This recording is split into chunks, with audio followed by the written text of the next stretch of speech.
भाई जिसके अख्तियार में ये हो कि वो अल्लाह से दुआ करे और इशारा करे पहाड़ से ऊँटनी पैदा हो जाए, जिसके इख्तियार में ये हो कि असा ज़मीन पे डाले और वो अज़दहा बन जाए, और बन नहीं जाए बल्कि खा जाए और फिर लकड़ी बन जाए, जिसके अख्तियार में ये हो, कितनी बड़ी दुनिया आप तसव्वुर कर सकते हैं, पूरी दुनिया उसके कहने से पानी में डूब जाए, ये मामूली ताकत नहीं है। लोग कमजोर इतना समझते थे कि पत्थर मारते थे और उसकी ताकत इतनी थी कि पत्थर मारने वाले सारे गर्क हो गए। ये नबी की ताकत है, वो चाहते तो ऐसा कर सकते थे। एक मैं मिसाल दूं, अपने ऊपर देता हूं ताकि किसी और को बुरा भी ना लगे। एक मौलाना से आप क्या चाहते हैं, कैसा होना चाहिए? आप चाहेंगे भाई एक मौलाना साहब हो, हम जितने लोग हैं सब में अलग दिखना चाहिए, उनकी ज़बान, उनका उठना बैठना, उनका रहन सहन सब बिल्कुल अलग दिखना चाहिए। हम गलती कर सकते वो ना करें, हम झूठ बोले वो ना बोले, हम नमाज ना पढ़े वो पढ़े, हम बाहर बैठे रहे वो ना बाहर बैठे।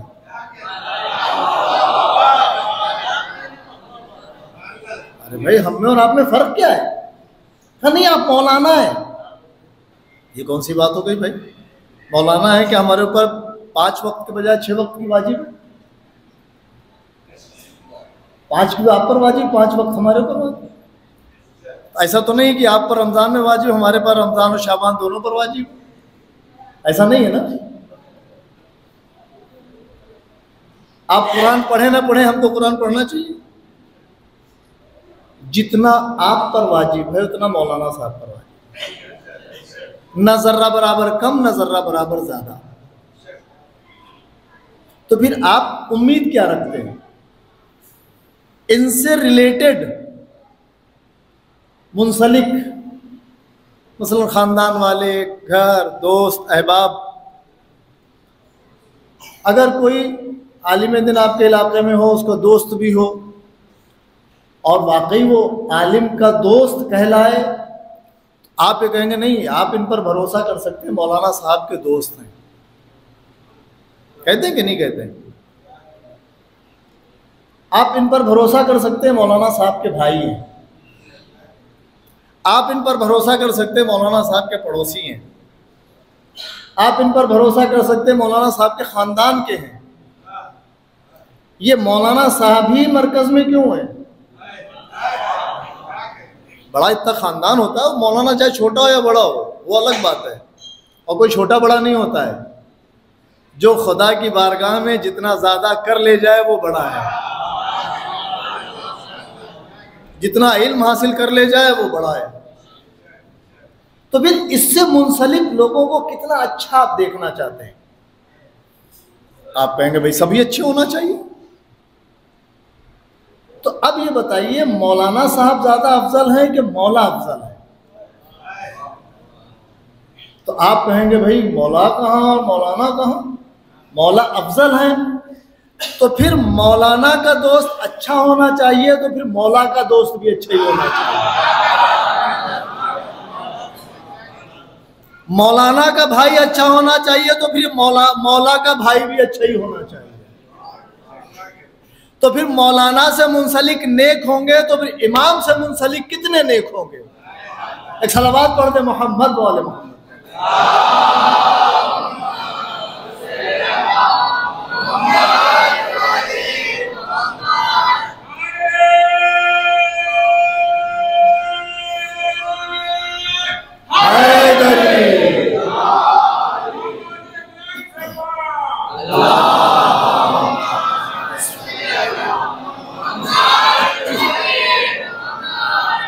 इसी तरह हमारी मजलिसें होती हैं, का ये छोटी मजलिस है ये बड़ी मजलिस है।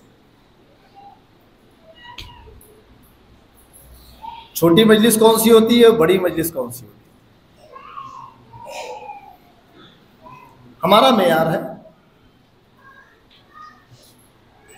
लेकिन एक मेयार परखने वाला और है, जिसकी है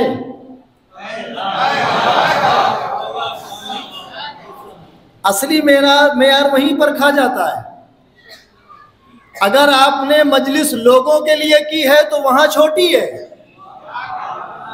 और अगर मजलिस उनके लिए की है, लोग कम है, तो बहुत बड़ी है। जिसकी मैं मिसाल दे दूं, दुनिया के लिए जो मजलिस के मतलब वो तो जमा होना, इकट्ठा होना। दुनिया के लिए जो मजलिस थी वो तकरीबन 30 लाख थी, और जो दीन के लिए, खुदा के लिए मजलिस थी वो 72 थी। तो फिर हमारी छोटी कौन सी है और बड़ी कौन सी है? मजलिस का मेयार। और करीब आके मैं कहूं, जिस आदमी ने मजलिस हुसैन से अपना एक गुनाह कम कर लिया, उसके लिए मजलिस एक डंडा आगे चली गई, अफजल। जिसने अपने मजलिस हुसैन से अपनी जिंदगी के 2 गुनाह कम कर दिए, वो 2 डंडा आगे चला गया। और जिसने मजलिस हुसैन से अपनी जिंदगी पाक कर ली, तो हबीब के पास चला गया। ये मजलिस उसके लिए छोटी है। और मुझे अगर कुछ नहीं मिला तो मेरे लिए छोटी है, और अगर कुछ मिल गया है, जिससे रूह पाकीज़ा हो गई, जिससे ज़बान पाकीज़ा हो गई, जिससे बच्चे पाकीज़ा हो गए, जिससे लिबास पाकीज़ा हो गया, जिससे खाना पाकीज़ा हो गया, जिससे घर पाकीज़ा हो गया, जिससे ख़ानदान पाकीज़ा हो गया, ये मजलिस बड़ी हो गई। हम दुनिया के तराजू पे ना तौलने जाए, अपनी रूहानी तराजू पर इसको तौलना है। और जब आप गौर करें, जब नबी खुदा, अक्सर नबियों को पत्थर मारे गए, बंदूकें होती लोग गोली मारते, पत्थर थे तो पत्थर मारे। नबियों ने पत्थर का जवाब पत्थर से क्यों नहीं दिया? बहुत सोचने की बात है। किसी नबी ने, किसी ने पत्थर मारा, वापस पलट के अगर नबी पत्थर मारता तो उसका हल क्या होता? एक तो खुद की ताकत है, खुदा की ताकत, ऐसा लगता है कि बम गिर गया। किसी नबी ने, मैं अर्ज कर चुका, जनाब नूह को इतने पत्थर मारते थे तो पत्थरों में दब जाते थे। अल्लाह जिब्राइल को भेजता था, जाओ भाई पत्थर हटाओ और पर मस करो, जख्म ठीक हो गए। फिर दूसरे दिन वही, फिर तीसरे दिन वही। अक्सर जब ये बातें होती हैं कि भाई कौम के ये हालात हो गए, कहाँ तक समझाएं, समझते ही नहीं है। तो अपने नबी को देखो, रोज पत्थर भी खाते थे और समझाते भी थे। वो हमारे लिए भी है। हम रोज कौम की बुराई भलाई भी सहें, लेकिन अपना समझाना ना छोड़ें। हाँ, अलबत्ता वो समझाना जो है वो शरीयत के दायरे में हो, उसका दायरा उसे पता हो। जैसे अम्र बिल मारूफ नही अनिल मुनकर है, इसका दायरा होता है। बेटा बाप के लिए करे तो कुछ और है, और बाप बेटे के लिए करे तो कुछ और है। मसाइल बदल जाते हैं। बाप अगर बेटे को डांटे तो कोई हर्ज नहीं है, अगर बेटा बाप को डांट दे तो अम्र बिल मारूफ नहीं होगा वो। तो ये मसाइल वो जानता हो तो ये करे। मैं एक मिसाल दूं, ये नबियों ने आखिर ऐसा क्यों नहीं किया? कांटे बिछाए जा रहे हैं, ठीक है, गुजर जाएंगे।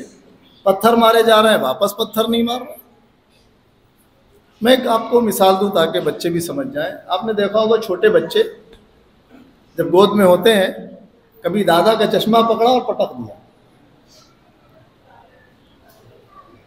घोड़ा बना के बैठे, मार रहे हैं, गरेबान फाड़े दे रहे हैं, कोई कुछ कह नहीं रहा है उनको। होता है कि नहीं होता है?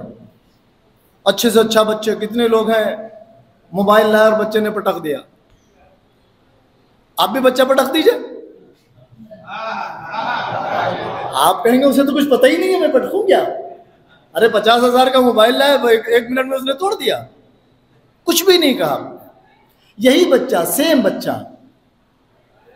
दादा, सेम नाना, सेम अब्बा, जब ये 15 साल का हुआ फिर मोबाइल तोड़ा तो देख कान पे दिया। अरे मोहल्ले वाले ने, बदतमीज बच्चा है, दादा का चश्मा तोड़ता, नालायक बच्चा है, दादा को घोड़ा बनाता, कितना नालायक है, दादा का गिरेबान फाड़ दिया। आप कहेंगे कि नहीं कहेंगे? वो बच्चा अगर पलट के पूछे कल तो कुछ नहीं कहा आपने,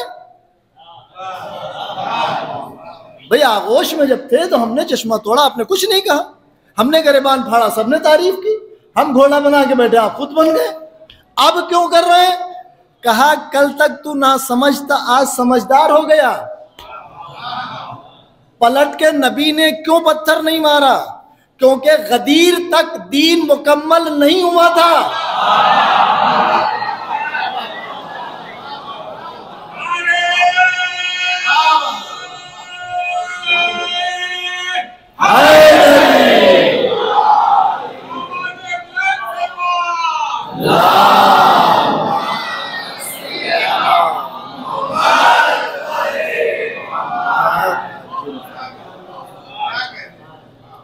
खुदा इन हाथों को, ये गदीरी हाथ, गदीरी आवाजें, खुदा करे गदीरी असली हो जाए। कल क्यों नहीं मारा? गदीर तक दीन कंप्लीट नहीं हुआ था, इसलिए पत्थर पलट के नहीं गया। इधर दीन कंप्लीट हुआ और इसने दीन का इनकार किया, अल्लाह ने पत्थर मारा।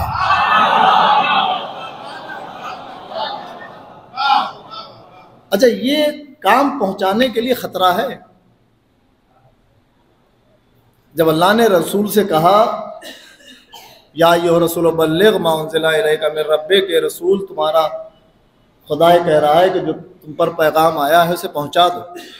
शायद के आखिर में वल्लाहु यासिमुका मिनन नास, डरना नहीं लोगों से, इसका मतलब लोग डराएंगे।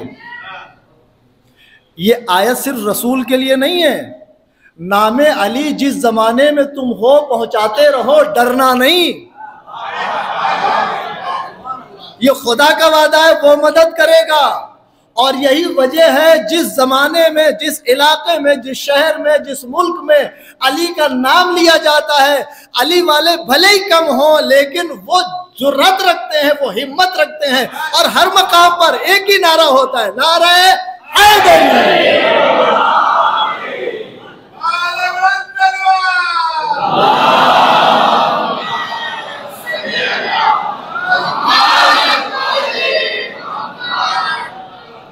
खुदा ने वाकई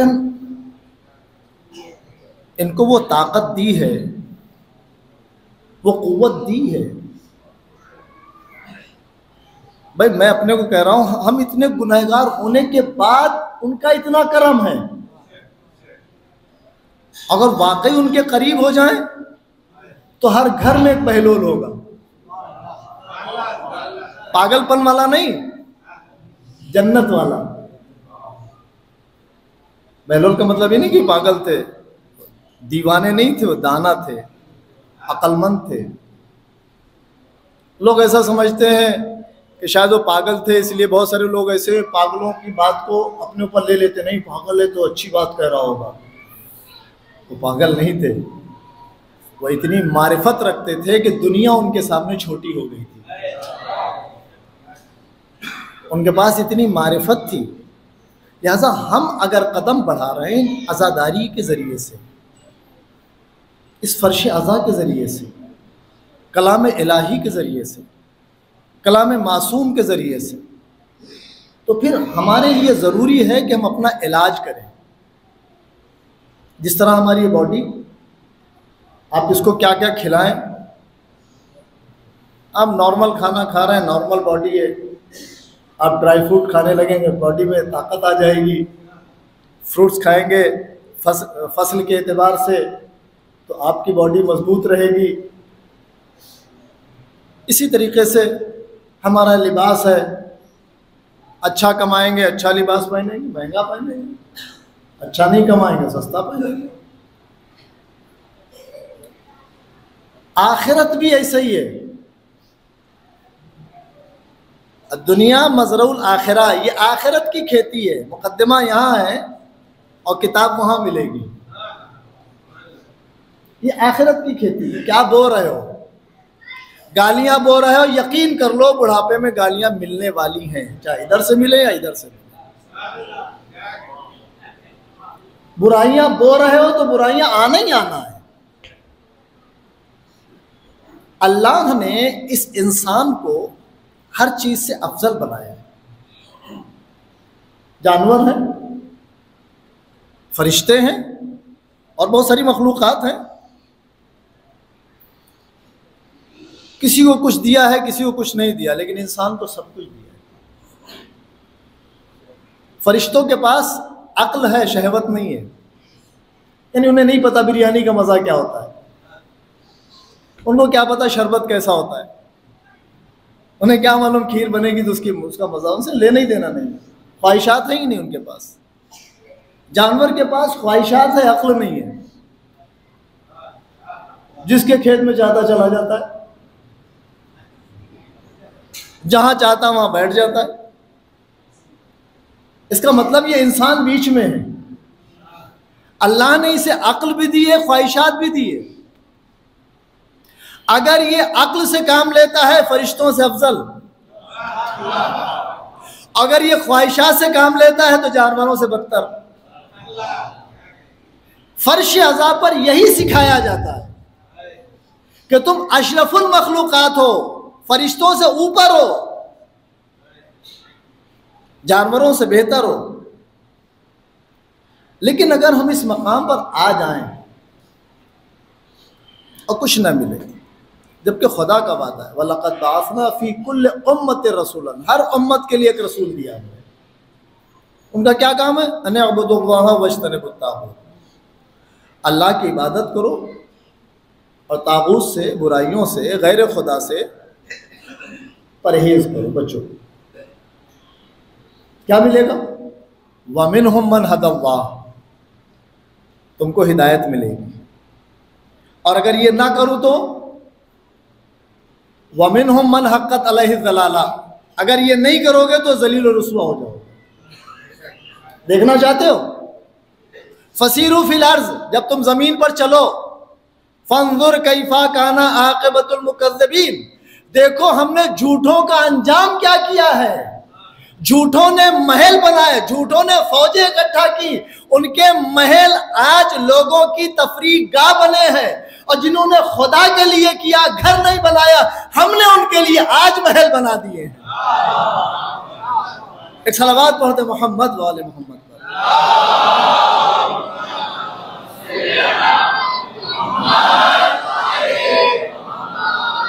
हम तो खुश नसीब हैं, हमारे पास हादी मौजूद है। लोग अक्सर इस बात को कहते हैं जब इमाम आएंगे, एक शायर ने भी किसी ने कहा, मैं उसके शेर पर तनकीद नहीं कर रहा हूँ, लेकिन मैं अपने ख्याल पर कर रहा हूँ, जब इमाम आएंगे हाले दिल सुनाएंगे, कहते ना, बड़े जोर शोर में पढ़ते हैं। एक आदमी अगर पहले से तकलीफ में है, आप उसे अपनी तकलीफ सुनाएंगे कि उसकी तकलीफ सुनेंगे? आपको पता है कि इमाम की तकलीफ क्या है? मैंने खुद रवायात में पढ़ा है। हर शब जुमा हमारे अमाल पेश होते हैं, और जब हमारे अमाल को देखते हैं तो रोते हैं।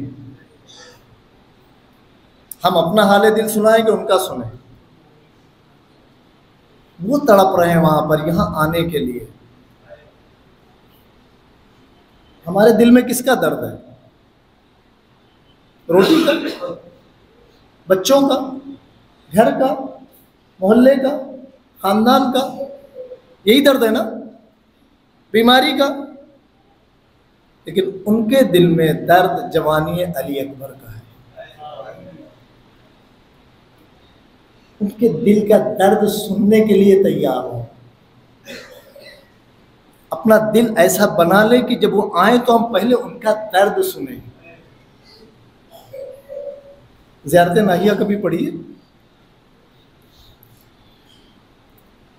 इमाम ने सलाम किया, हमारा सलाम उस मजलूम पर जिसका जिस्म मुबारक न ज़ीन पे था न ज़मीन पे था।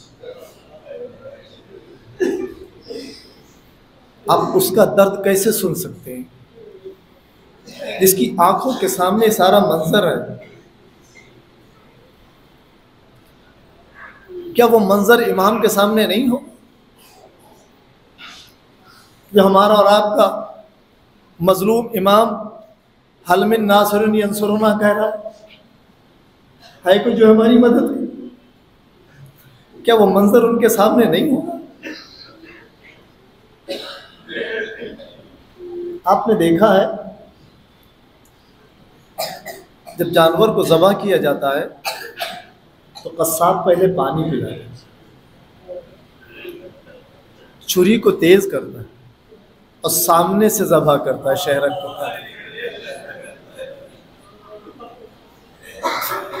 हमारे मजलूम इमाम जो पसे गर्दन से शहीद किए गए, ये सारा मंजर उस इमाम की नजरों के सामने है। वो मुंतक़िम खून हुसैनी है। हमें उस इमाम के लिए जिंदगी खुदा से मांगनी है।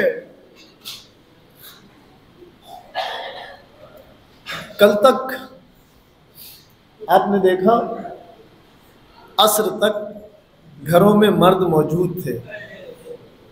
जब घरों में आदमी मौजूद होते हैं तो औरतों को, बच्चों को बड़ा सहारा होता है।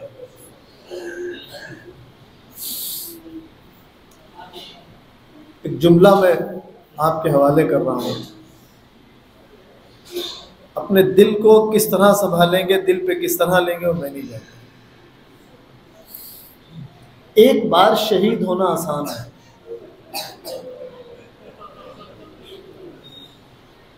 मर्दों ने एक बार शहादत दी है, लेकिन ज़ैनब बार बार शहीद हुई है।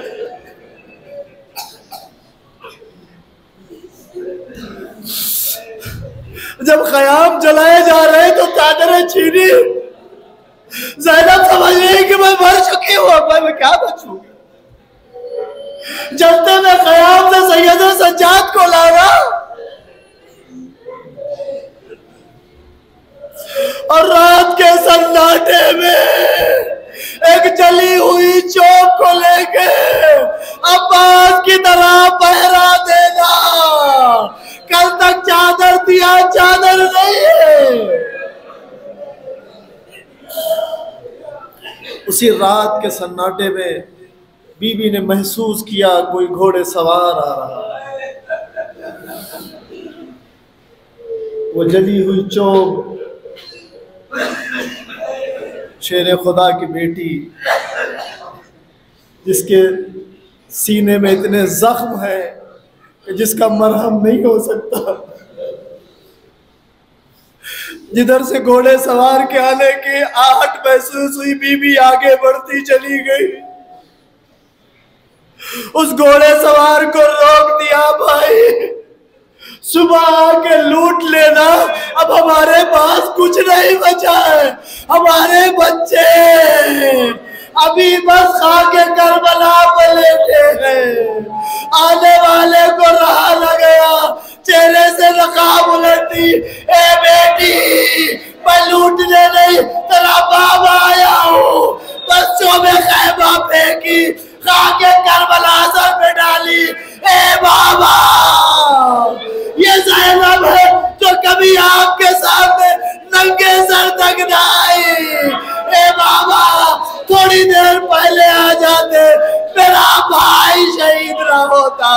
ए बाबा, थोड़ी देर पहले आ जाते, मेरे ख़याम में आग न लगती, मेरी सकीना को दबाचे न लगते। बाबा, मेरी चादर न छीनी जाती।